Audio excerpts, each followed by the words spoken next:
Olá, espero que esteja tudo bem com você. Eu sou a Gesana Braga e hoje quero compartilhar com você um pouco do meu processo de amamentação. A minha filha Alice nasceu dia 4 de janeiro de 2022. Já no hospital, eu já tive o colostro e comecei a ofertar a ela. Até foi me oferecido no hospital fórmula, mas graças a Deus eu pude recusar porque estava tendo leite. Então eu comecei o processo de amamentação. A pega estava correta, ela estava amamentando bem. A gente recebeu a alta, veio para casa e depois de uns 5 dias, dia 9 de janeiro, o meu leite secou. Não saía uma gota de leite. E eu te explico por quê. Eu estava passando por um momento de estresse e falta de sono, porque a Alice, no momento do parto, foi necessário que ela fizesse uma lavagem, porque ela tinha engolido secreção. Ela fez aquela lavagem e depois de um dia, ainda quando a gente estava internada, a Alice ela teve um engasgo. Ela começou a vomitar uma secreção esverdeada com preto e no momento que ela começou a ter esse engasgo, a vomitar, ela estava no bercinho do lado da minha cama. E eu apertei aquele botão que chama as enfermeiras. Mesmo assim, o Samuel, meu marido, pegou ela e já saiu correndo pelo corredor para levar ela para o posto de enfermagem. Foi necessário fazer outra lavagem nela nesse dia e corri o risco dela ir para a UTI. Graças a Deus ela não foi.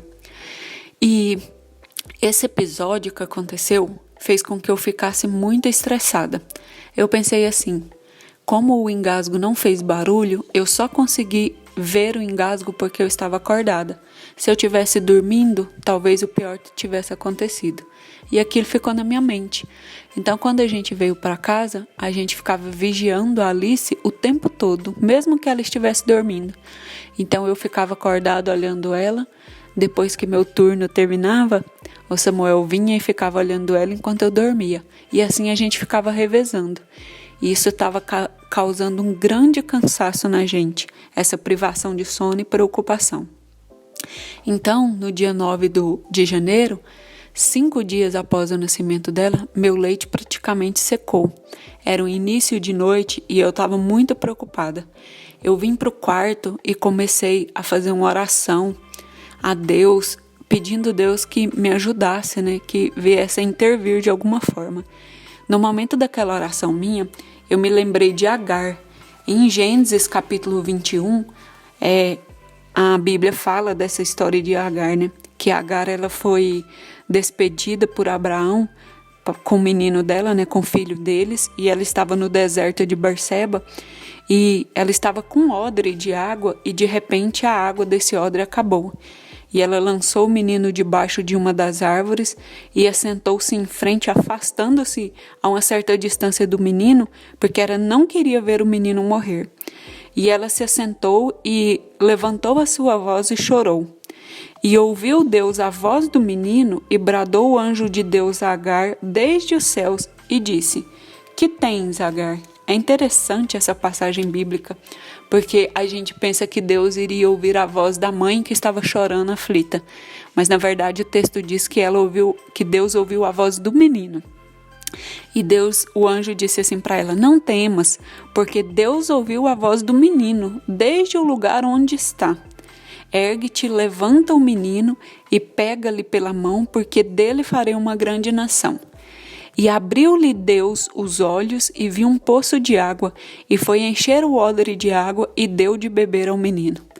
É interessante esse texto porque aqui nos diz que Deus abriu os olhos de Agar.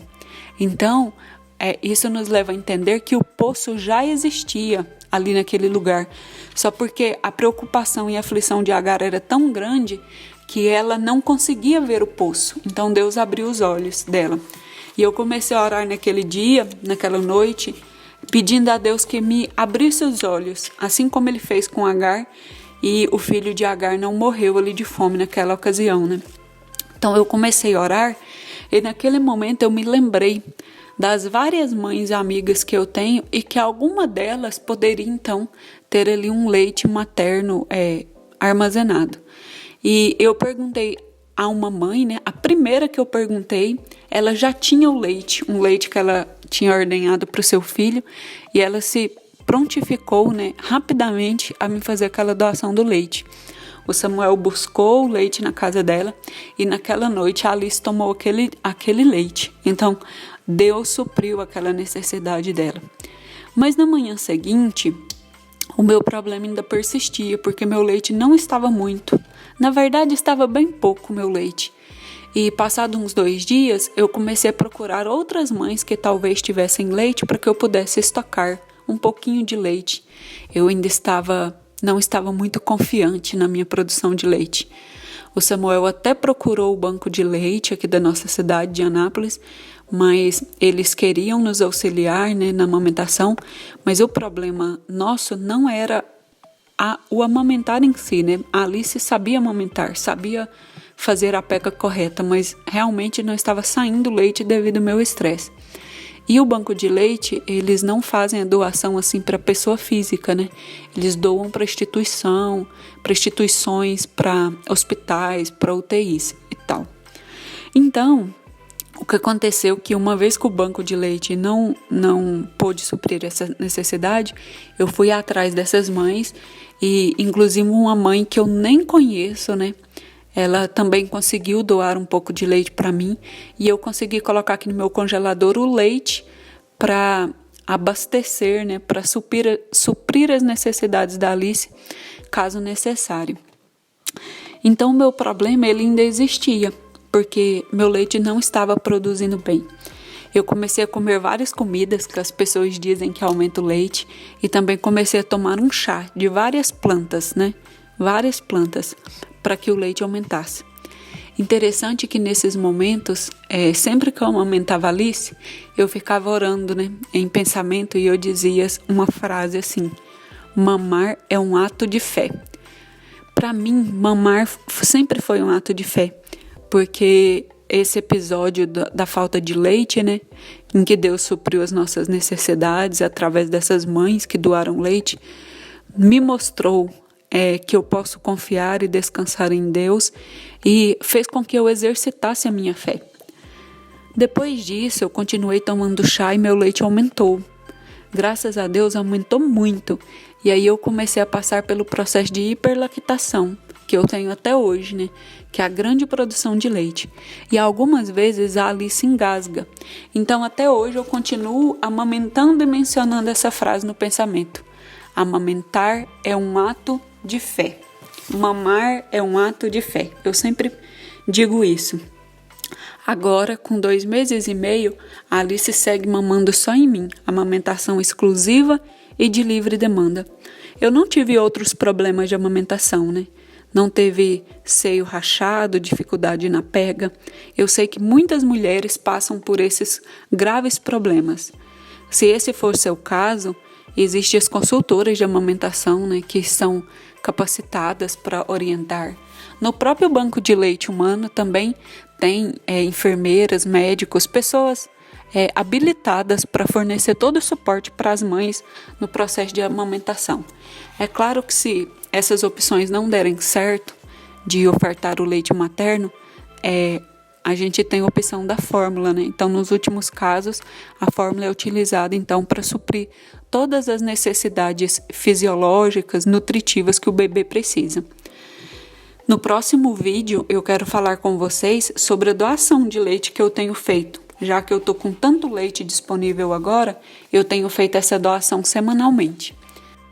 Se você achou esse conteúdo importante, compartilhe com outra mãe ou com outra gravidinha que também está passando pelo processo de amamentação.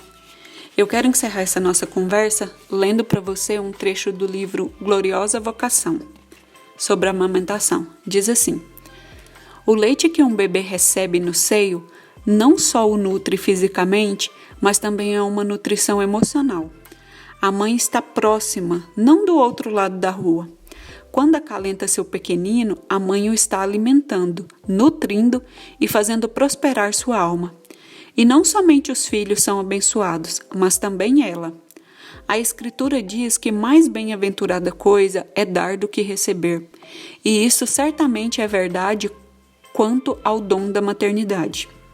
Um dos benefícios do aleitamento é a necessidade de se sentar, segurar a criança bem de perto e deixar todas as distrações de lado. É um tempo de comunhão com o bebê e um tempo de refletir sobre o mistério desse dom celestial do seio. Como produzimos esse leite, afinal de contas? Deus, Ele nos capacita a produzi-lo. É algo maravilhoso. Até mais. Tchau.